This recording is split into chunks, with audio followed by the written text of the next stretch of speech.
আসসালামু আলাইকুম ফ্রেন্ড, সবাই কেমন আছেন? আশা করি সবাই খুব ভালো আছেন। ওয়েলকাম টু মাই চ্যানেল রুমার রান্নাঘর। নতুন একটা রেসিপিতে সবাইকে স্বাগত জানাই। তো ফ্রেন্ডস, আমার আজকের রেসিপি মশলা ধোসা। খুব সহজেই আজকের রেসিপিটা বানিয়ে আপনাদের সাথে শেয়ার করব। তো চেষ্টা করেছি অনেক সহজভাবে এই রেসিপিটা বানিয়ে দেখানোর। তো প্রথম থেকে শেষ অবধি দেখতে থাকুন, আপনাদের ভালো লাগবে আশা করছি। তো আগের দিন রাত্রে আমি যে উপকরণগুলো লাগবে সেগুলো ভিজিয়ে রেখে দেব। নিয়েছি সেদ্ধ চাল 1 বাটি পরিমাণ, নেব আতপ চাল 1 বাটি পরিমাণ, আর নেব বিউলির ডাল 1 বাটি পরিমাণ, নিয়েছি হাফ বাটি পরিমাণ অড়হর ডাল বা তুর ডাল, আর নিয়েছি ছোলার ডাল 1 বাটির 3 ভাগের 1 ভাগ। দিয়ে দিচ্ছি মেথি 1 চামচ পরিমাণ। আর এটাকে খুব ভালো করে ধুয়ে নেব। একসাথেই আমি ভিজিয়ে নিয়েছি, যতক্ষণ না ময়লা পানিটা বেরিয়ে যাচ্ছে ততক্ষণ, স্বচ্ছ পানিটা হচ্ছে ততক্ষণ ধুয়ে নিতে হবে। তো আমি সারা রাত্রি ভিজিয়ে রেখে দিয়েছিলাম। এখন দেখুন কতটা সুন্দর ভিজেছে। সব উপকরণগুলো সুন্দরভাবে ফুলে উঠেছে, পানিতে এত সুন্দরভাবে ভিজে গেছে। চেষ্টা করবেন মিনিমাম 5 থেকে 6 ঘন্টা ভিজিয়ে রেখে তারপরে ব্যাটারটা তৈরি করে নেওয়ার। দেখুন কতটা সুন্দর ভিজেছে। ম্যাক্সিমাম টাইমটা পেলে খুব সুন্দরভাবে ভিজে যাবে। তো এখন এই উপকরণগুলো আমি অল্প অল্প করে মিক্সিতে দিয়ে একটা ব্যাটার তৈরি করে নেব। তো পানিটা ঝরিয়ে ঝরিয়ে দিয়ে নিচ্ছি। অবশ্যই এতে একটু পানি লাগবে, তাও পানিটা একটু ঝরিয়ে দিয়ে নিলাম। তো চেষ্টা করবেন খুবই অল্প পরিমাণে পানি দিয়ে ব্যাটারটা তৈরি করে নেওয়ার। ব্যাটারটা দেখুন এখন আমার রেডি হয়ে গেছে। ব্যাটারটা যখন রেডি হবে বুঝতে পারবেন, সুজির মতো দানা দানা হাতে ঠেকলে বুঝে যাবেন ব্যাটারটা কিন্তু একদম পারফেক্টভাবে রেডি হয়ে গেছে। তো ব্যাটারটার কনসিস্টেন্সিটা কেমন আছে আপনারা নিশ্চয়ই দেখে বুঝতে পারছেন। আর দেখুন এই যে সুজির মতো দানা দানা আছে, এই পর্যায়ে কিন্তু আর ব্লেন্ড করা চলবে না, এরকম ব্যাটারটা রাখতে হবে। তো এখন আমি ঢেকে রেখে দিচ্ছি আরও 8 থেকে 9 ঘন্টার জন্য। একটা প্যান বসিয়েছি আমি, যার মধ্যে ছোলার ডাল ভেজে নেব। 3 থেকে 4 চামচ মতো ছোলার ডাল আমি এখানে নিয়ে নিয়েছি। অল্প একটু নুন দিয়ে দেব যাতে করে ভালো ভাজা হয়। তো ফ্লেমটা হাইতে রেখেই ভেজে নিয়েছি। দেখুন হালকা একটু কালার এসেছে লালচে লালচে, এই পর্যায়ে কিন্তু এটা নামিয়ে নিতে হবে। একটা চাটনি এখন আমি বানাবো, সাদা চাটনিটা, যেটা নারকেলের চাটনি হয় সেটা। একটা নারকেলের 3 ভাগের 2 ভাগ নারকেল আমি এখানে দিয়ে নিয়েছি। নারকেলটা আগের থেকেই কুড়ে নিয়েছি। দিচ্ছি আদা, ঝালের জন্য দিচ্ছি কাঁচা লঙ্কা 2 চামচ পরিমাণ, চিনি আর স্বাদ অনুসারে নুন দিয়ে নেবেন। এবার এখানে দিয়ে নিচ্ছি সেই ভেজে রাখা ছোলার ডাল 2 চামচ পরিমাণ, আর অল্প একটু পানি দিয়ে দেব। তারপরে চাটনিটা আমি বানিয়ে নেব। ব্যাস হয়ে গেল সাদা চাটনিটা। এখন থিকনেসটা দেখুন কতটা আছে।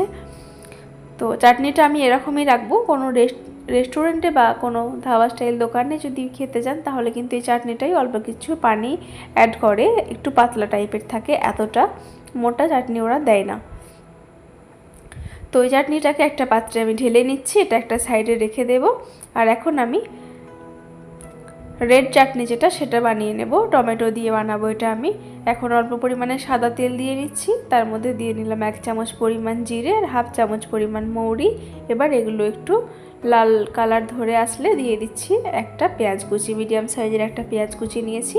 পেঁয়াজ কুচিটা একটু নরম হয়ে আসলে এর মধ্যে আমি দিয়ে নিচ্ছি কয়েকটা রসুন, 10 থেকে 12টা মতো রসুন এখানে আছে। রসুন আর আদা 1.5 ইঞ্চি মতো আদা একটু পাতলা পাতলা করে কেটে নিয়ে দিয়ে নিয়েছি। এবার একটু ভেজে নেব। তারপর এর মধ্যে আমি 3টে মিডিয়াম সাইজের টমেটো নিয়েছি। একটু রাফলি আমি কেটে নিয়েছি, যেমন ইচ্ছা করে আপনারা কেটে নেবেন। ছোট ছোট করে টুকরো করে কেটে নিয়েছি। দিয়ে নিচ্ছি স্বাদ অনুসারে নুন, আর দিচ্ছি 2 চামচ পরিমাণ চিনি, দেব 2টো শুকনো লঙ্কা। এবার এটাকে ভালোভাবে নাড়িয়ে চাড়িয়ে মিশিয়ে নেব। এখন দিয়ে নিচ্ছি গোলমরিচ। একটু ভালোভাবে ভেজে নেওয়ার পরে এটাতে পানি অ্যাড করে নেব, যাতে করে টমেটোটা আর বাকি যে উপকরণগুলো আছে সেগুলো ভালোভাবে সেদ্ধ হয়ে যায়। তো পানি দিয়ে নিচ্ছি, আর একদম হাই ফ্লেমে আমি 5 থেকে 6 মিনিট মতো ভালোভাবে ফুটিয়ে নিয়েছি। এখন টমেটোগুলো ভালোভাবে সেদ্ধ হয়ে গেছে। দিয়ে নিচ্ছি এই পর্যায়ে কাশ্মীরি লঙ্কার গুঁড়ো, যাতে করে রেড চাটনির কালারটা আরও সুন্দর আসে। তো অল্প বিস্তর একটু পানি আছে, সেটাও একটু শুকিয়ে নিলাম। আর এই উপকরণগুলো ভালোভাবে সেদ্ধ হয়ে যাওয়ার পরে ভালো করে ঠান্ডা করে নিতে হবে, তারপরে এটা মিক্সি করে নিতে হবে। দিয়ে নিলাম ছোলার ডাল আর অল্প একটু নারকেল কোড়া। দেখুন এখানে রেড চাটনিটা আমার রেডি হয়ে গেছে। এখন এটাকেও একটা সাইডে ঢেকে আমি রেখে দেব। এখন আমি ধোসার জন্য মশলাটা রেডি করে নেব। ধোসার ভেতরে যে পুরটা হয় সেটা রেডি করব। দিয়ে নিচ্ছি 1 চামচ পরিমাণ লাল সর্ষে আর সাদা তেল দিয়ে নিয়েছি আগের থেকেই। দুটো লঙ্কাকে ছোট ছোট করে কেটে নিয়ে দিয়ে নিয়েছি। দিচ্ছি আদা কুচি, ভালোভাবে নেড়ে চেড়ে নিয়ে ঝালের জন্য দিয়ে দেব এখানে কাঁচা লঙ্কা কুচি আর দিয়ে নিচ্ছি পেঁয়াজ কুচি। দুটো পেঁয়াজ কুচি নিয়েছি, অল্প একটু লাল হয়ে আসলে দিয়ে নেব এখানে কারি পাতা। দিয়ে নিচ্ছি হলুদ গুঁড়ো 1 চামচ পরিমাণ আর দিচ্ছি কাশ্মীরি লঙ্কার গুঁড়ো 1/2 চামচ পরিমাণ।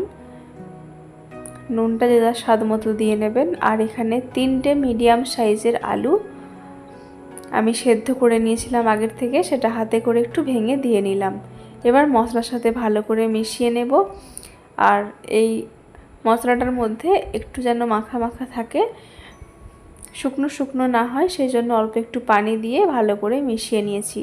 সব শেষে একটু বেশি করে ধনেপাতা দিয়ে আমি এটাকে ভালো করে মিশিয়ে নিয়ে নামিয়ে নেব। এখন মোটামুটি আমার ধোসার জন্য মশলাটা রেডি হয়ে গেছে। এখন আমি চাটনিগুলোতে তড়কা দেব, সেই জন্য একটা প্যানেতে সাদা তেল নিচ্ছি, যার মধ্যে দিয়ে নিচ্ছি এখানে বিউলির ডাল। 1 চামচ পরিমাণ বিউলির ডাল দিয়ে নিচ্ছি। আর দিচ্ছি এখানে লাল সর্ষে 1 চামচ পরিমাণ, দিচ্ছি ভেজে রাখা ছোলার ডাল 1 চামচ পরিমাণ, কয়েকটা শুকনো লঙ্কা, ভালোভাবে নেড়ে চেড়ে মিশিয়ে নেব। তারপরে দিয়ে নেব আমি এখানে কারি পাতা।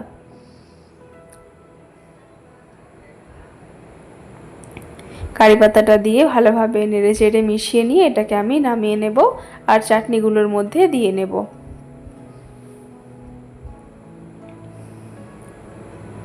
দেখুন কতটা সুন্দর দেখতে লাগছে চাটনিগুলো। আর এই চাটনিগুলোতে তরকাটা দেওয়ার কারণে কিন্তু অসম্ভব সুন্দর একটা টেস্ট আসে। এই ধোসা বানানোর আগে আপনারা অবশ্যই একটু ভেবে চিন্তে নেবেন যে কখন কিভাবে কোন জিনিসটা বানাবেন। এই ধোসা বানানো কিন্তু একটু সময় সাপেক্ষ, অবশ্যই সহজ বানানো, তবে একটু সময় লাগে।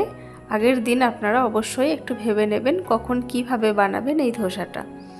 তো এই যে ব্যাটারটা যেটা বানিয়ে রেখেছিলাম 8 থেকে 9 ঘন্টা মতো এটা রেস্টে রেখেছিলাম। এখন দেখুন কতটা সুন্দর ফুলে ফেপে উঠেছে, একদম সুন্দরভাবে ফার্মেন্ট হয়েছে। ধোসার জন্য একদম পারফেক্ট।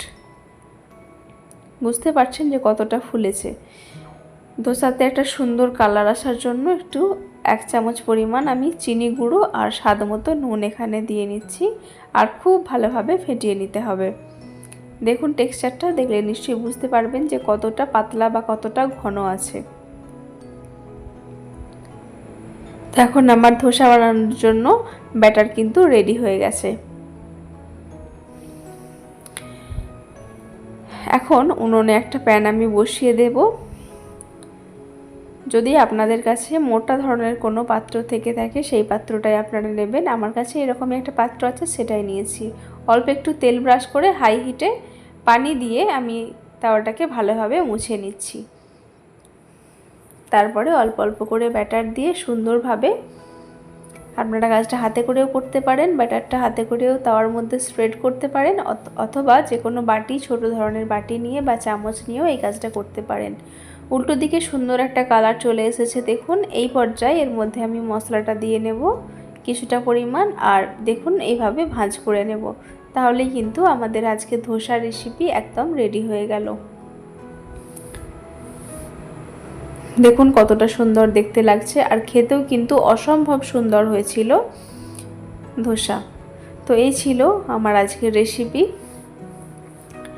তো গরম গরম ধোসা চাটনি দিয়ে আমি সার্ভ করে নেব। তো আমার আজকের রেসিপি আপনাদের কাছে কেমন লাগলো? যদি ভালো লেগে থাকে অবশ্যই একটা লাইক, কমেন্ট, শেয়ার করে দেবেন। অবশ্যই চ্যানেলটাকে সাবস্ক্রাইব করে নিয়ে পাশে থাকবেন।